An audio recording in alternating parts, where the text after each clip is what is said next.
오늘 말씀은 미가서 2장 1절로 13절까지 말씀입니다. 함께 읽습니다. 그들이 침상에서 죄를 꾀하며 악을 꾸미고 날이 밝으면 그 손에 힘이 있으므로 그것을 행하는 자는 화 있을진저. 밭들을 탐하여 빼앗고 집들을 탐하여 차지하니 그들이 남자와 그의 집과 사람과 그의 산업을 강탈하도다. 그러므로 여호와의 말씀에 내가 이 족속에게 재앙을 계획하나니 너희의 목이 이에서 벗어나지 못할 것이요 또한 교만하게 다니지 못할 것이라. 이는 재앙의 때임이라 하셨느니라. 그때에 너희를 조롱하는 시를 지으며 슬픈 노래를 불러 이르기를 우리가 온전히 망하게 되었도다. 그가 내 백성의 산업을 옮겨 내게서 떠나게 하시며 우리 밭을 나누어 패역자에게 주시는도다 하리니 그러므로 여호와의 회중에서 분깃에 줄을 댈 자가 너희 중에 하나도 없으리라. 그들이 말하기를 너희는 예언하지 말라.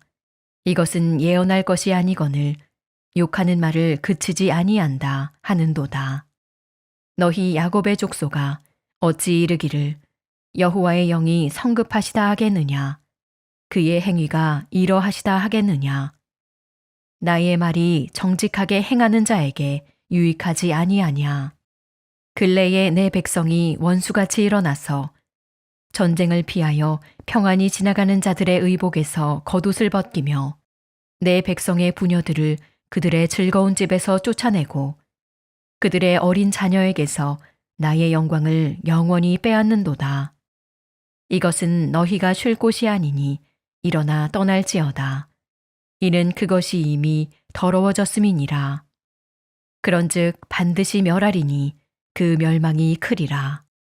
사람이 만일 허망하게 행하며 거짓말로 이르기를 내가 포도주와 독주에 대하여 내게 예언하리라 할 것 같으면 그 사람이 이 백성의 선지자가 되리로다. 야곱아, 내가 반드시 너희 무리를 다 모으며 내가 반드시 이스라엘의 남은 자를 모으고 그들을 한 처소에 두기를 보스라의 양떼같이 하며 초장의 양떼같이 하리니 사람들이 크게 떠들 것이며 길을 여는 자가 그들 앞에 올라가고 그들은 길을 열어 성문에 이르러서는 그리로 나갈 것이며 그들의 왕이 앞서가며 여호와께서는 선두로 가시리라. 담벼락을 향해 외치는 소리라는 제목으로 말씀 증거합니다. 미가는 유다의 왕이었던 요담과 아하스, 히스기야가 통치하던 시대의 선지자입니다. 그는 긴 세월 동안 신실하게 그 역할을 잘 감당했죠.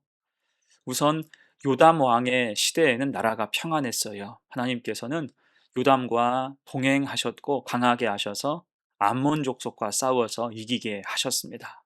그 시대는 평안했어요.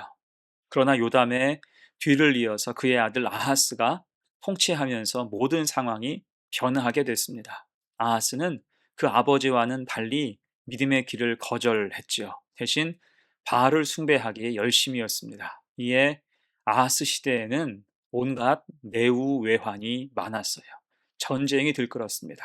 그러면 당장 정신 차리고 회개하며 하나님의 긍휼을 구해야 마땅할 텐데 그럴 생각이 전혀 없었죠. 오히려 더 타락해 갔습니다. 그런 시대를 관통해서 미가가 부름받고 일하게 된 거예요. 특히 그 이름은 여호와와 같은 자 누구인가라는 뜻인데 그 이름대로 그는 하나님이 누구신지 그 공의를 선포하는 사역을 주로 감당했습니다. 이게 오늘 미가가 어떤 말씀을 선포했을까? 먼저 1절과 2절 봅니다. 그들이 침상에서 죄를 꾀하며 악을 꾸미고 날이 밝으면 그 손에 힘이 있으므로 그것을 행하는 자는 화 있을진저 밭들을 탐하여 빼앗고 집들을 탐하여 차지하니 그들이 남자와 그의 집과 사람과 그의 산업을 강탈하도다. 자, 이것이 당시 유다 사회의 적나라한 죄의 실상, 부패한 모습이었습니다. 침상에서 죄를 꾀하며 악을 꾸미고 또 아침이 되면 권력과 힘을 이용해서 그 악한 계획을 실행에 옮겼습니다. 더 나아가서 조직적이고 계획적인 착취까지 시도하면서 이웃의 밭과 집을 탐하고 사람과 산업까지 빼앗고자 한다는 거예요. 어떻습니까? 죄 짓는 이런 모습이 너무나 자연스럽습니다. 어떤 거리낌도 없어 보이죠? 이에 3절에서 하나님은 선언하세요. 그러므로 여호와의 말씀에 내가 이 족속에게 재앙을 계획하나니 너희의 목이 이에서 벗어나지 못할 것이요 또한 교만하게 다니지 못할 것이라. 이는 재앙의 때임이라 하셨느니라. 아멘. 당장 돌이키라는 경고입니다. 지금 회개하고 돌이키지 않으면 하나님께서 재앙을 계획하신다는 거예요. 그대로 갚으신다는 겁니다. 자, 여러분, 이 민족이 어쩌다 이런 지경이 됐을까요? 그 이유는 뚜렷하죠. 그들에게 하나님 말씀이 희박해졌기 때문입니다. 말씀이 희박하니 하나님을 섬기지 않고 세상을 좇으며 심지어 이제는 하나님을 두려워하지 않게 된 것입니다. 모든 문제가 불신앙에서 출발한 거예요. 오늘 6절이 그 힌트죠. 그들이 말하기를 너희는 예언하지 말라. 이것은 예언할 것이 아니거늘 욕하는 말을 그치지 아니한다 하는도다. 지금 그 사람들은 하나님 말씀 듣기를 거절하고 있는 것입니다.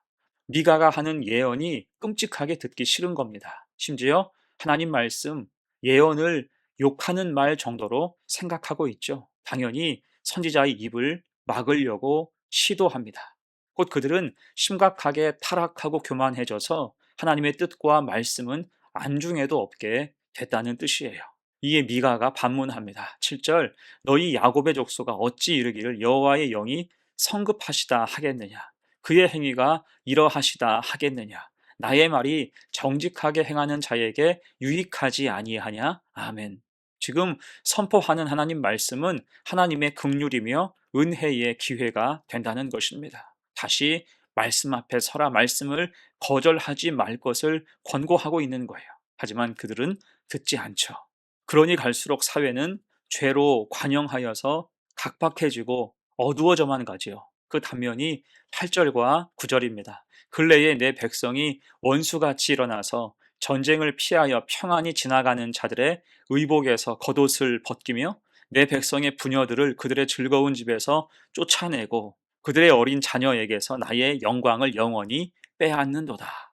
어떻습니까? 거의 무법천지의 모습이죠. 또 이것은 하나님께서 당부하신 이웃 사랑과는 정반대의 모습입니다. 평화롭게 살아가는 사람들을 괴롭히고 과부와 고아를 내쫓고 어린 자녀들에게서 하나님의 축복을 빼앗는 악행이 스스럼 없이 자행되고 있었다는 거예요.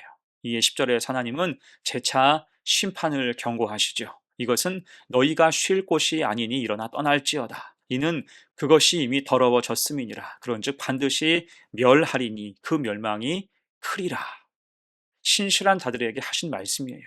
이것은 너희가 쉴 곳이 아니니 일어나 떠날지어다. 이미 더러워져서 심판과 멸망을 피할 수 없는 지경이 됐다는 것입니다. 곧 그들의 죄악으로 인해서 더 이상 그 땅이 안식의 땅이 될 수 없다는 선언과 같은 거예요. 여러분 생각해 보십시오. 본래 가나안과 예루살렘은 젖과 꿀이 흐르는 땅이라는 정체성을 가지고 있었습니다. 그리고 믿음으로 살 때 그 정체성을 유지했고 여전히 유효했어요. 하지만 믿음으로 살지 못하고 죄가 왕노릇하는 땅이 됐으니 이제 하나님은 그 땅에 대해서 반드시 멸하시리니 그 멸망이 크리라라고 말씀하시는 것입니다. 심지어 11절을 보면 사람이 만일 허망하게 행하며 거짓말로 이르기를 내가 포도주와 독주에 대하여 내게 예언하리라 할 것 같으면 그 사람이 이 백성의 선지자가 되리로다. 그 백성은 지금 진실을 말하는 참 선지자를 거부하고 그들의 귀를 즐겁게 해주는 거짓 선지자들을 따르고 좋아하고 있다는 것입니다. 그곳의 타락상이 이 정도로 심각해진 거예요. 이런 처지에서 미가는 하나님 말씀을 선포하고 있습니다. 이건 정말 담벼락을 향하여 외치는 것과 같은 느낌이었을 거예요. 아무리 선포해도 누구도 들어주지 않는 답답하고 암울한 상황이었어요. 하지만 여러분, 그럼에도 하나님은 소망의 말씀을 주시죠. 지금이라도 회개하고 돌아오면 길이 있다는 것입니다. 그것을 선포하게 하셨어요. 12절, 13절 말씀 야곱아 내가 반드시 너희 무리를 다 모으며 내가 반드시 이스라엘의 남은 자를 모으고 그들을 한 처소에 두기를 보스라의 양떼같이 하며 초장의 양떼같이 하리니 사람들이 크게 떠들 것이며 길을 여는 자가 그들 앞에 올라가고 그들은 길을 열어 성문에 이르러서는 그리로 나갈 것이며 그들의 왕이 앞서가며 여호와께서는 선두로 가시리라. 아멘. 아직 늦지 않았다는 거예요. 다시 돌이킬 때 하나님이 이 땅을 굽어 살피신다는 약속의 말씀을 전하고 있습니다. 자, 이제 오늘 말씀을 정리하면서 미가의 고충이 한눈에 들어오지요. 타락한 도성과 백성들에게 그는 신실하게 하나님 말씀을 전해야 했습니다. 하지만 그 백성은 들을 생각을 하지 않죠. 이건 마치 담벼락에 대고 외치는 느낌이었을 것입니다. 여러분, 말씀을 전하는 사람은 누구나 그 선포한 말씀을 사람들이 경청하기를 원합니다. 경청하고 돌이켜 하나님 앞에 서게 되는 것을 볼 때 무한한 기쁨과 보람을 느끼게 되지요. 하지만 그 반대가 될 때는 자존감과 소명이 흔들릴 정도로 타격을 입게 됩니다. 지금 미가의 처지가 그런 거였어요. 하지만 그는 하나님의 뜻을 알기에 또한 그 백성의 연약한 처지와 심판이 임박했음을 알기에 무시받고 욕을 먹어도 주저하지 않고 말씀을 전한 것입니다. 사실은 지금 미가의 존재, 더 나아가서 신실한 사람들의 존재가 그 땅에 소망이 되었고 그들의 활약을 보시며 하나님은 아직도 소망을 거두지 않으셨던 것입니다. 이에 우리도 신실하게 우리의 할 몫을 감당해야겠지요. 담벼락에 외치는 것 같은 곤고함이 있어도 하나님 함께 하실 때 그 소리는 소망의 소리이며 은혜의 마중물이 될 수 있는 것입니다. 그렇게 귀하게 쓰임받는 성도, 하나님의 도구 되어서 이 시대를 섬기며 사는 복된 성도가 되시기를 간절히 축원합니다. 아멘. 함께 기도합니다. 은혜로우신 하나님 아버지, 오늘 미가 선지자의 신실함을 통해서 우리에게 말씀하신 하나님께 감사드립니다.